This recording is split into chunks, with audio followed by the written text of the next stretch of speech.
Prasadam at 9 o'clock.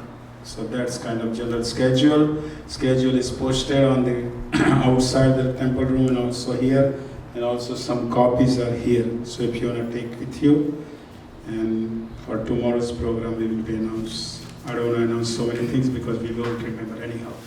So tomorrow morning Mangal Aarti at 4:30. Thank you.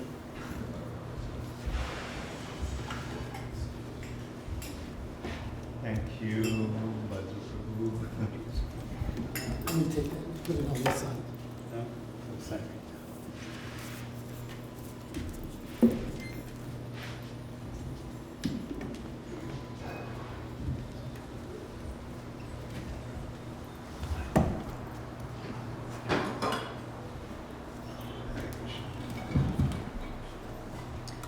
Jai Radha Madhava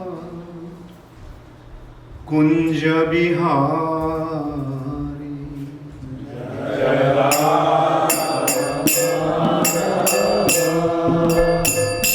Kunja Bihari Jai Radha Madhava Kunja Bihari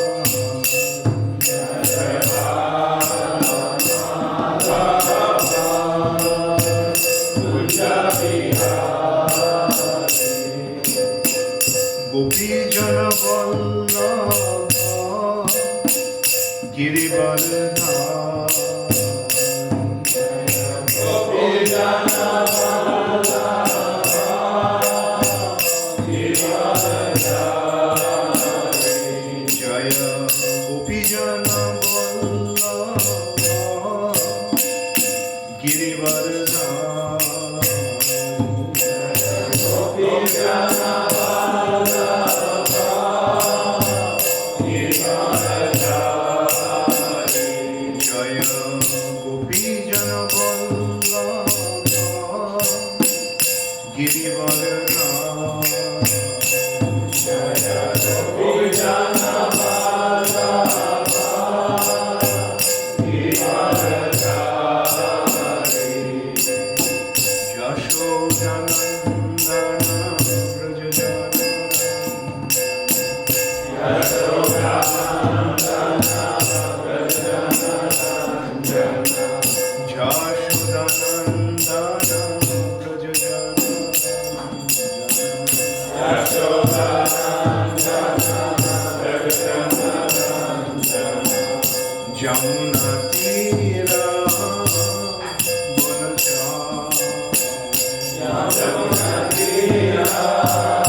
Hare Rama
Krishna Prishtaya Bhutale Srimate Bhakti Vedanta Swami Namaste Saraswati Devi Gauravani Pracharine Nirvishesha Shunyavadi Paschatami Srila Prabhupada Hare Krishna. All glories to Srila Prabhupada, all glories to Jagannatha, Baladev, Subhadra, all glories to the assembly devotees. Hare Krishna. So today we decided not to have any verse on the board so that we can discuss more of Lord Jagannath's pastimes. And we're discussing with Shri Maitri Prabhu in the morning, and that's a thought that it would be better to do that way. Although Bhadra Prabhu announced that I would speak on Ratha Yatra from Chaitanya Charitamrita, but actually I'll speak from Skanda Puran, describing Lord Jagannath's appearance, then a lecture that Srila Bhakti Siddhanta Saraswati Thakur gave in an All India radio on the occasion of Jagannath's, who is Lord Jagannath. And then we'll go into Chaitanya Charitamrita. So, Skanda Puran actually gives the description of Jagannath's appearance. Most probably many of you know that. As King, Lord Jagannath actually appeared for King Indradumna from Avanti. King Indradumna was very eager to see the Lord. But it was in Satyayuga, the only way one could see the Lord is through meditation in the heart. And so his minister says that, look, it's not going to be possible for you because you're a king, you don't have the time to meditate upon the Lord in solitude for thousands of years and eventually see him. I mean, you have this responsibility to maintain the kingdom, so you have to continue with that responsibility. So king was very heartbroken, and so then one day when the assembly was on, the king was in the assembly, one pilgrim just appeared there, and he just announced that on the bank of the saltwater ocean, on the blue mountain, Niladri mountain, the Lord is present as Nila Madhav. And before anybody could inquire where that Niladri mountain was on the bank of the saltwater ocean, that person just disappeared. Actually, it was the Lord Himself who appeared there to make His presence known as a token of your mercy to King Indradumna. So King Indradumna then sent various brahmanas to different directions to find the Lord in the Niladri mountain. So after some time, all the brahmanas who went out in search came back. The only one who did not come back was the head priest, Vidyapati. And Vidyapati was a young brahmana, and so he was traveling and becoming tired. He just went to, being tired, hungry, thirsty, he just approached a village by the border of the forest. The village was the Savaras. Savaras are the outcasts. Outcast means they are out of the human civilization. The civilized society is the society of Varnashram, Brahmana, Kshatriya, Vaishya, Sudra. And those who are even below the Sudras, they are called outcasts or antajas. And they generally stay away from the civilized area. So, and besides that also they are hunters, so their occupation is to hunt, so it's better for them, easier for them to stay near the forest. Generally, a Brahmana would not go into the village of a Savara. Actually, during the Vedic time, the Varnashram system was very strictly observed. And it was not a caste system, as Srila Prabhupada very emphatically pointed out.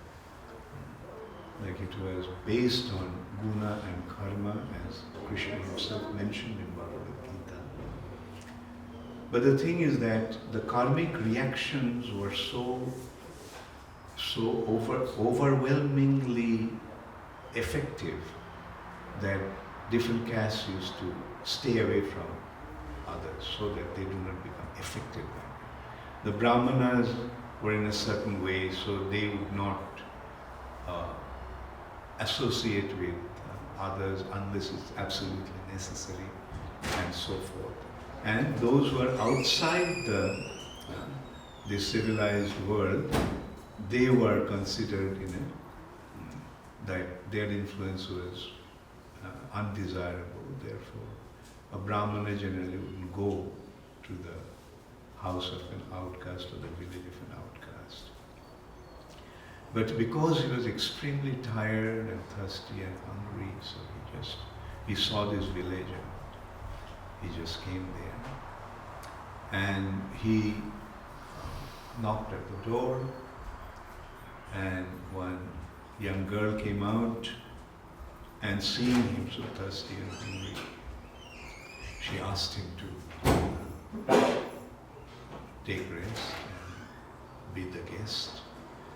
That house happened to be the house of the king of the Savaras, or the leader of the Savaras. And this girl was the daughter of the king of the Savaras, Vishwavashu, and her name was Lalita. So when her father came back and saw Brahmana as a guest in the house, so he became very excited, and he considered that it was his great good fortune. So he requested him, told him that, look, you're so tired, so rest here for a few days. So he accepted that invitation, and Vidyapati was staying in the house, and eventually the Vishwavashu requested him to marry his daughter. So he did marry Lalita. Now there is another question comes in, that how can a Brahmana how could a Brahmana marry a daughter from an outcast, a Savara? Now in the Vedic culture, a man from the higher caste can actually marry a girl from the lower caste. But the lower caste man cannot get married to a girl from a higher caste. The understanding is that the girls from the higher caste is considered to be like a mother, and it was not appropriate to marry one from the higher situation. Anyway, so Vidyapati got married to Lalita and started to stay there in the house of Vishavashu. And he used to notice that Vishavashu used to go out at night and used to come back in the morning. And so he would ask Lalita, one day he asked Lalita, where does your father go at night? And when he comes back, he seems to be so jubilant, and there is beautiful fragrance from his body. And so Lalita said that actually my father goes to worship Nilamadha.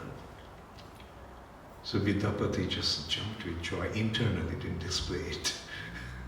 So Nilamadha, where is Nilamadha? Who is Nilamadha? Where is Nilamadha? So then Lalita said that my father goes, nobody actually knows where he is. He never takes anybody there. The reason was again, if those days a non-Brahmana could not worship the Lord. So if people found out that he was worshipping the Lord, then he would have been in trouble.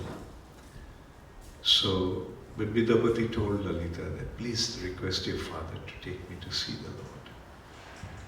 And so Lalita said, look, he'll be very upset, he'll be very angry if he gets to know that I told you about Nilamadha.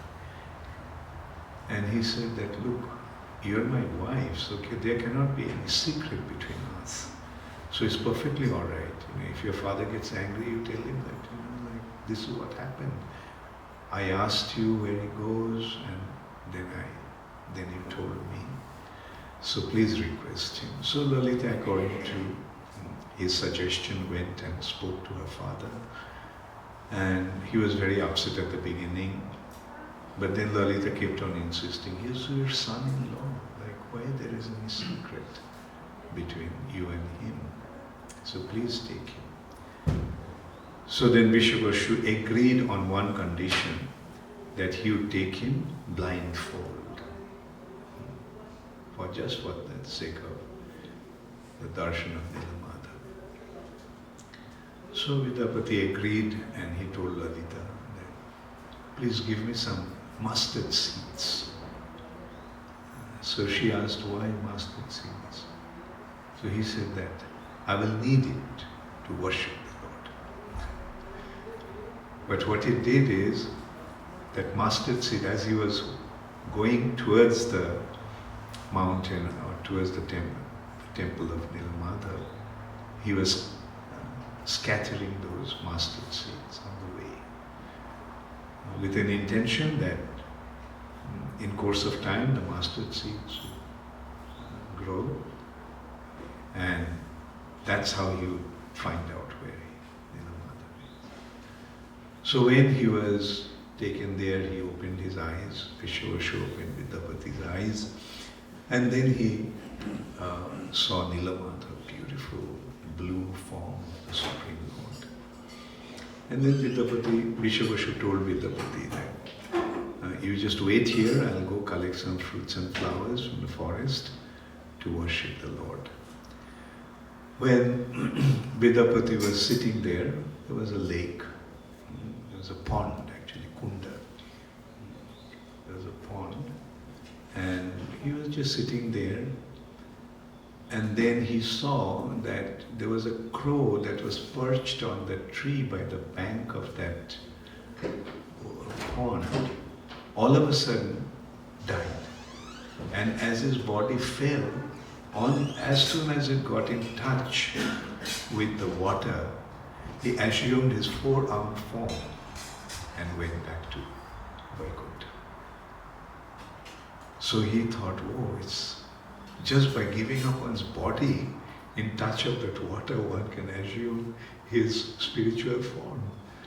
So he thought that he would just give up his life there.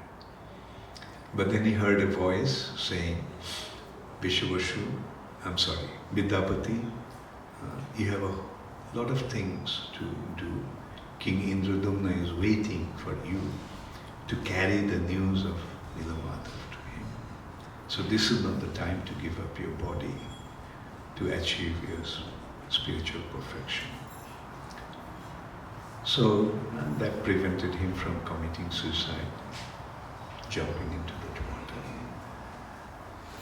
And then when Vishwashu came back and started to prepare for the worship, he was massaging the feet of Nilamadhav before dressing him and offering worship.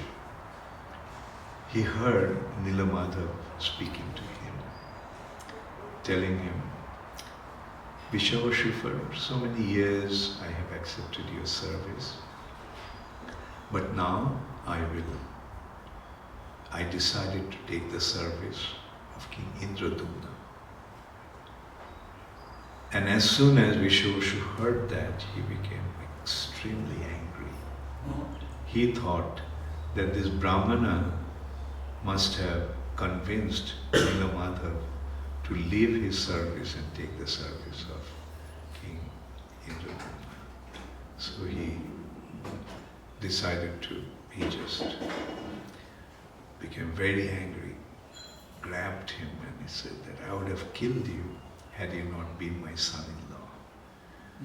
But I won't kill you, but I'll tie you up, so that the wild animals in the forest will come and take care of you. So, in this way, he just tied him up in a tree and left him there. When he went back, Lalita asked, what happened to your son-in-law? So he narrated what actually happened. He said that he conspired with Nilamadhav and he convinced him to stop taking any service from me. And that's why I just left him in the forest. I have nothing to do with him. So then Lalita just ran into the forest and calling out to her husband. Then she found him and untied his bonds and let him go. So Vidyapati just left for Avanti and reported to the king that he found Nilamadhav. So the king immediately with his entourage came to that place. And by that time, the mustard seeds has grown into the mustard plants. And tracking those indications, came to the temple. But he found Nilamadhav is not there. So King Indradumna thought that these villages, the Savaras, must have taken him and kept him somewhere else. So he questioned them, interrogated them, even tortured them to find out. But there was no information. So he finally decided to siege the village so that they would cut the supply of everything. And so then one one night, he got the instruction from the Lord in a dream. And now, King Indradumna, don't think that they have hidden me somewhere. Actually, I myself have disappeared. And in this form of Nilamadhav, you won't be able to see me.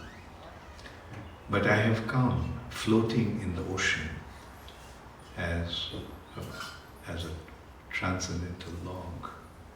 So you take that log and carve my deity out of that log. That will be non-different from me. So immediately King Indradumna went to the ocean and he found that a log came floating. So he tried to lift it. It was too heavy. So he got others to his powerful soldiers. They also could lift it. He used his elephants, horses, all the strength that he had, all the power he had. They could lift the log out of the water. Then the king got a dream, instruction in a dream, that if Vidyapati and Vishwabhushu hold two ends of that log, then they'll be able to lift it. So he requested Vidyapati and Vishwabhushu. And the log that couldn't have been lifted by such hundreds of soldiers, hundreds of elephants and horses could lift, Vidyapati and Vishwabhushu, just holding two ends of the log, they could very easily lift it out of the water. Now it has to be carved and into the deities of the Lord.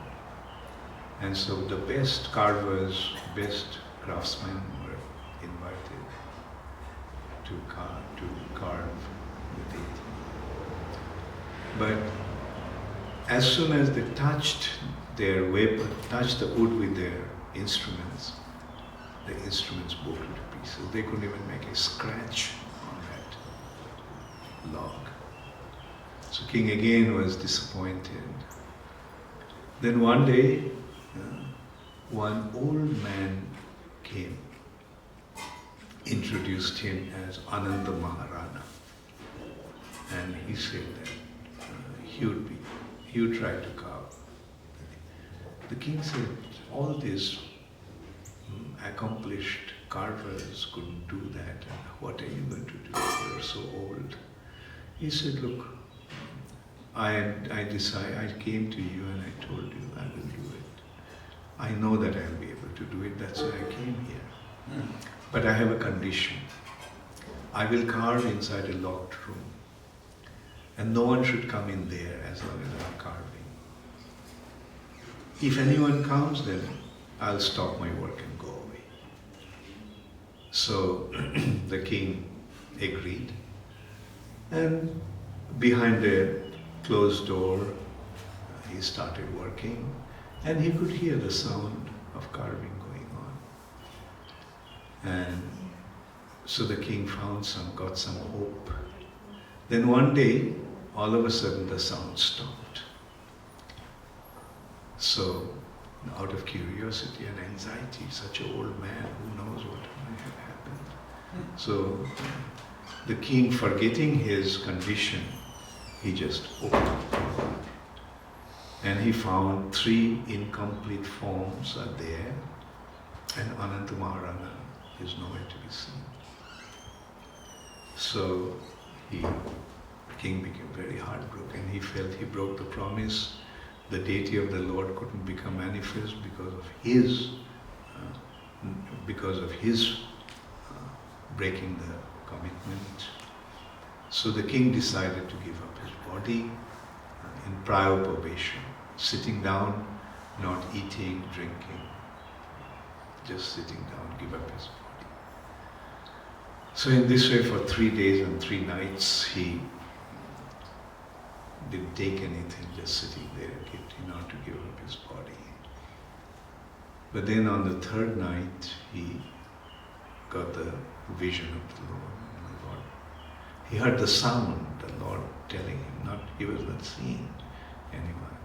He said, Indradumna, he heard the sound, Indradumna, don't think that these forms are incomplete. These are my transcendental, eternally present transcendental forms. In this form I am there in the spiritual world also. So you worship these forms with the understanding that they are non-different from me. So the king made the arrangements, and now this also leads to another side. I'll skip that. Indradumna actually went to Brahmaloka to request Lord Brahma to become the priest. But, and at that time, Brahma was busy watching some apsaras dancing. So he couldn't interfere. So he waited. And then when he requested, Brahma agreed, but he said that, look, during these few minutes that you waited here, so many kalpas went by. So like the whole world has changed completely. So you can go and see what's happening there, and then we'll consider. So in the meantime, the temple that was built got covered over by sand. And one king called Galamadha, he found, his men, while excavating, found some shikhar of a temple. Then they dug and they found the temple. Then they unearthed the temple, removing all the sand, and found the deity. So he was about to start worshipping the deity. At that time Indradumna arrived and he claimed that it was his deity. And in his absence, this is what has happened. So finally, and Galamadha asked, what is the proof that? So there was a crow called Bhushundi crow that lived, that was immortal, just by chanting the name of Ram. This crow, all the time he was chanting the name of Ram, Ram, Ram, Ram. So death couldn't touch him. So he witnessed, and he was the witness who told that yes, it is actually Indradumna who built the temple and got the deities to be worshipped. Anyway, so finally, in this way, the Lord appeared as Jagannatha, Baladev and Subhadra, and this place was the Niladri mountain. What we see, Jagannath Puri, is actually a mountain. It has been covered by sand, the ocean on the saltwater ocean. And it is also called Shankha Kshetra. That place, that mountain is like a conch shell, has the shape of it's actually a conch shell. And on top of the conch shell is the temple of Lord Jagannath. So that leads to a question which Bhakti Siddhanta Saraswati Thakur addressed.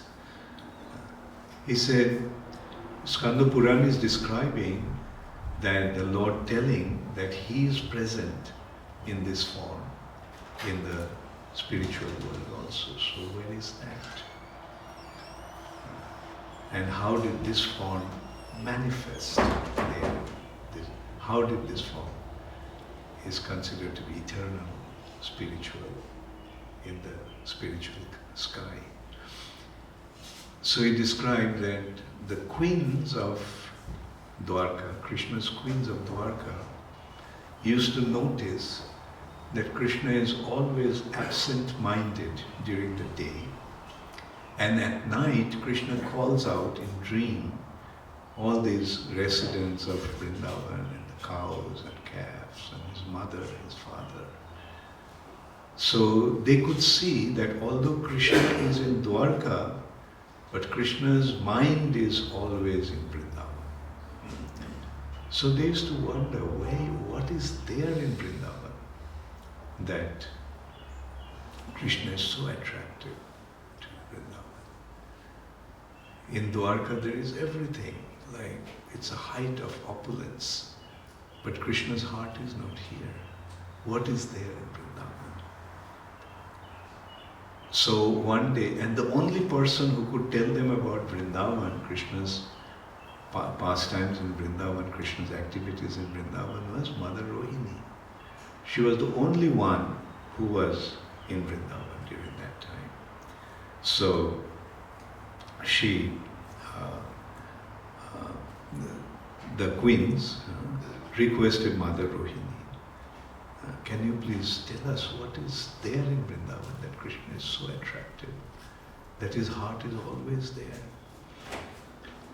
So then Rohini said, okay, when Krishna and Balaram won't be here, at that time I will tell about Vrindavan, Krishna Balaram's activities in Vrindavan. So one day Krishna and Balaram were away. So the queens approached Mother Rohini and requested her to tell about Vrindavan. Actually, Vrindavan pastimes is so secret, such a secret that it should be heard by anyone. At least that was a consideration those days. And like also that takes us to another pastimes from Puran. When Narad Muni requested Parvati to hear about Krishna's pastimes in Vrindavan from Lord Shiva, Lord Shiva actually made it a condition that nobody should be around at that time. Nobody should be around. But somehow Sukadev Goswami appeared there. That's another thing. He actually was a eavesdropper. So, anyway, they said that nobody else should be there. So Subhadra was left at the door, at the entrance, to guard the gate, guard the door so that nobody else would come in. And Mother Rohini kept on telling about Krishna's pastimes in Vrindavan. And in the meantime, Krishna and Balaram appeared there. And Subhadra, upon hearing the pastimes that were being described by Mother Rohini, became so enchanted that she lost her ability to speak and tell them that Krishna and Balaram is here, warn them that Krishna and Balaram is here. So she, being unable to say or unable to warn them, she just extended her hands to stop Krishna and Balaram from entering. And so Krishna and Balaram couldn't go inside, but they were hearing about their own activities in Vrindavan, the residents of Vrindavan. Then they became so overwhelmed with emotion that they assumed this wonderful form, where their eyes bloomed like two fully bloomed lotuses, their face lit up with a beautiful smile, and their hands were stretched forwards to embrace those devotees of Vrindavan. And Subhadra, feeling so guilty that she stopped Krishna Balaram from entering, that while she assumed the same form, being induced by their emotion, that her hands, out of guilt, went within her body. So Krishna Balaram's arms were stretched forwards, but Subhadra doesn't have an arm. Her arms went inside her body. So this is how the form of Jagannath, Baladev and Subhadra are there in the spiritual world. And then Chaitanya Charitamrita describes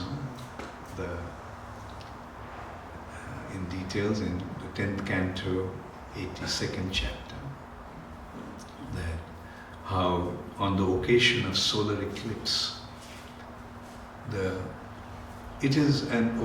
on solar eclipse it's a custom, since time immemorial we can see that people go to Kurukshetra to take bath in Samantapanchak. And Krishna and Balaram also went. And residents of Vrindavan also came on the occasion.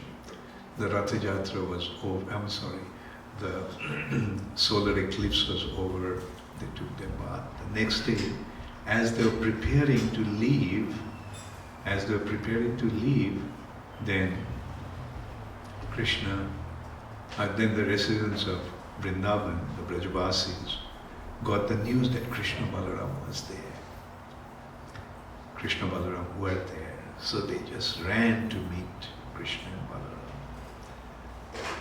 So, after 100 years, they actually met. So, seeing Krishna and in there, Krishna already got into his chariot. They were just about to leave.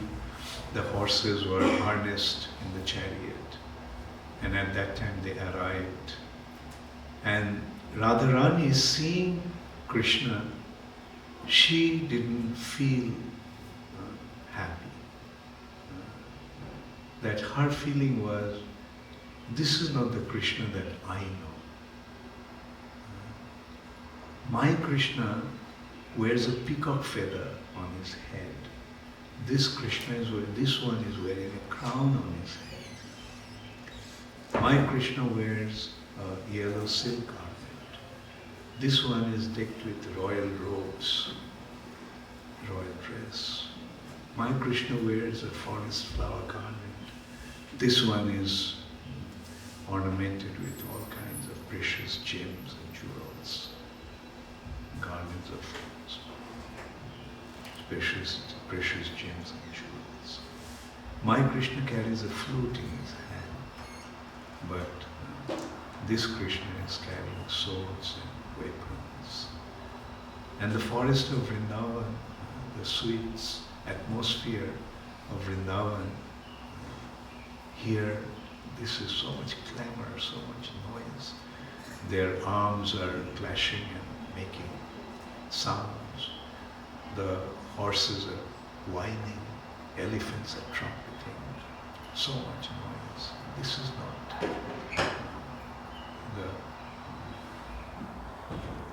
So this is what Chaitanya Mahaprabhu was singing in front of Lord Jagannatha in the chariot. That which Swarup Damodar Goswami could understand, and only Rupa Goswami could understand, and he wrote a poetry. Mahaprabhu was singing a very song, Ja Kumara Hara, the one who stole my heart when I was a maiden. The same personality has become my Lord and Master of my heart, my husband. But still my heart is yearning to go back to the river, Reba river on the bank under the Betasi trees. So no one could understand why Chaitanya Mahaprabhu was singing that song. Only Swarup Damodar could understand. And then Ratha Yatra was over. Chaitanya Mahaprabhu one day went to meet Rupa Goswami. Rupa Goswami used to stay with Haridas Thakur in a cottage next to his. And Chaitanya Mahaprabhu came. Rupa Goswami went to take his bath in the ocean. While Mahaprabhu was waiting, he saw a palm leaf was stuck on the ceiling. So out of curiosity, he pulled it out and he saw a poetry. Priya Soyayam Krishna Savachari. Dear friend, the companions of Krishna, I have found Krishna, and it is the same me, Radha, who is very expert in love affairs. But still, Monome Kalindi Pulina Bipinaya Sprihayati. My heart is hankering, Madhura Murali Panchama Jushe, my heart is hankering to go back to the bank of the Kalindi Jamuna river, the forest in the Jamuna river, where the whole atmosphere is vibrant with the fifth note of Krishna's flute. So Mahaprabhu became quite excited. How could Rupa get to know my heart? So he called Mahaprabhu. When Rupa Goswami came, he slapped him on his back. He said, "How could you understand my heart?" And he asked his other associate, Sharananda, Ramananda Roy, others, "How could Rupa understand my heart?" Then Sharananda told that you must have bestowed your special mercy upon him. That's why he could understand your heart. Otherwise, we can never understand your heart. And Mahaprabhu admitted, yes, Rupa is very dear to me. So this is how in Chaitanya Charitamrita the Ratha Yatra, the occasion of Ratha Yatra has been revealed. That Radharani was not happy to see Krishna as Dwarkadish. She wanted to see, she knew her dear one is Nandananda Krishna. Aradha Bhagavan, Brajeshotana, the son of Nanda Maharaj. And so her associates, the residents of Vrindavan, could understand Radharani's heart. They felt that she is not happy seeing Krishna in this way. And in the meantime, Krishna also, his arms were stretched forward, his face lit up with a smile, and he assumed this beautiful form. So, this is actually the form of Krishna's ecstasy of meeting his devotees of Vrindavan. And so, the residents of Vrindavan decided to take Krishna away to Vrindavan. So they got hold of the chariot along with the horses and started to pull the chariot towards Vrindavan. And that is how, that is the secret behind Ratha Yatra festival. Residents of Vrindavan are taking Krishna, the Dwarkadish Krishna, Vasudev Krishna, towards Vrindavan from Kurukshetra. Kurukshetra is between Dwarka and Vrindavan. Therefore, Kurukshetra or Jagannath Puri has both the features. The Dwarka feature is there and Vrindavan feature is there. And that is the Ratha Yatra festival. That leads to another incident. I'll just end with that one. Krishna didn't return. 3 days went by after the Ratha Yatra festival, and so the report reached Rukmini Devi that the residents of Vrindavan have kidnapped the prince. The residents of Vrindavan has kidnapped the prince. It's a big offense to kidnap somebody and kidnap the prince. So she decided to punish them. So she took the army and raided Vrindavan, arrested the Brajavasis to punish. And this was enacted on the day of Hera Panchami during the Ratha. It's a custom of on the Hera Panchami day, 3 days after Ratha Yatra, this Hera Panchami festival takes place. Rukmini Devi arrested the Brajavasis to punish them. She is judging, and the public prosecutor is Narad Muni, and defending lawyer is Lalita Devi. So the question is coming that the presentation is, no, Krishna was not kidnapped. Krishna himself wanted to come to Vrindavan. They simply assisted him. And Rukmini Devi admitted, yes, I accept that, that's true. Because Krishna, during the daytime, he is always absent-minded.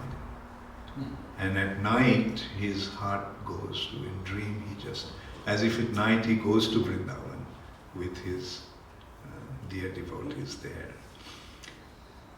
And so, this is how the case was dismissed. But Rukmini Devi suggested that I heard about rasa dance, so I would like to witness that. And so once again the rasa dance was enacted for her. And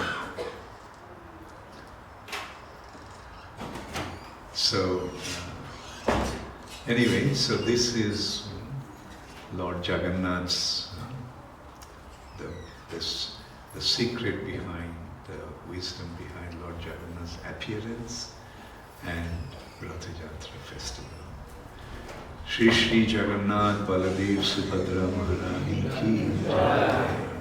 Jagannath Ratha Yatra Mahotsav ki Jai. Srila Prabhupada ki Jai. Yes. Thank you. I just have two quick questions.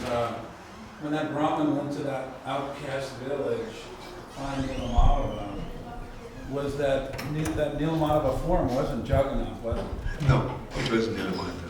Wasn't just Radha The Krishna? Krishna, yeah, original Krishna. The second question is, when Indra Swami established the temple for Jagannath, is that Jagannath Puri? Yeah, yeah, that is the temple the King Indradun actually established. Thank you for that history. Hare Krishna.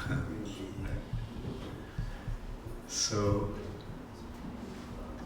okay, we have a few minutes maybe. Yes. The Yatra festival is going on even before Lord Chaitanya's time. Oh yeah, yeah, yeah. Oh yeah. It's going on since time immemorial actually. How did it start? What was the reason? Yes. What was the reason the Ratha Yatra started? What's that? That the art festival started. Yeah, that's true. Yeah, that's true. What was, Narad Muni's request, yeah. what was, Huh? I'm asking, what was the reason that Ratha Yatra started? Ratha Yatra started. Yeah, why was there originally a Ratha Yatra? What temple? And when did What Ratha is the Yatra- reason?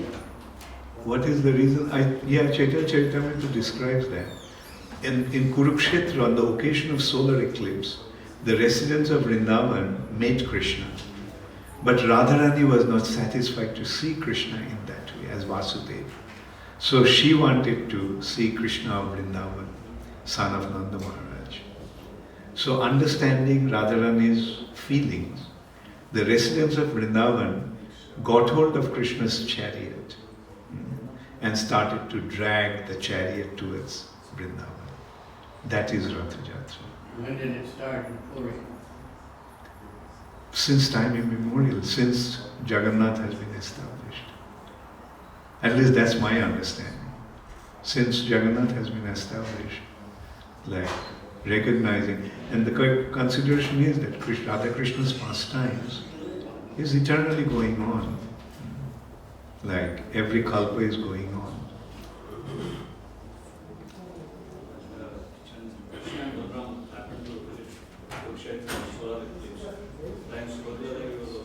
Yeah, she was there. Yeah. So when they started to drag Krishna's chariot, they got hold of Balaram's chariot also, because he was also from Vrindavan.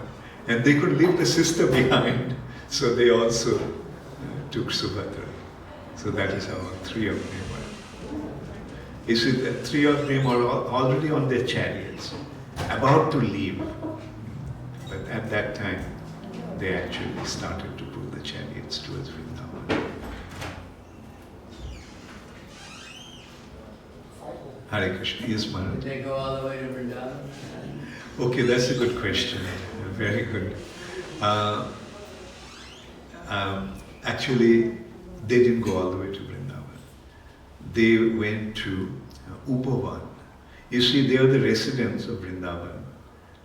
They were the forest dwellers. Vrindavan. So they, during the solar eclipse, they were in that area, like away from the city, in the forest. And so they took Krishna, Balaram and Subhadra there. This point actually comes up When Rukmini Devi saw the rasa dance, she exclaimed, "Oh, what did I see? What did I see?" But the residents of Vrindavan told her, "What did you see?" Because the real dance in Vrindavan, this was nothing it was nothing compared to that rasa dance.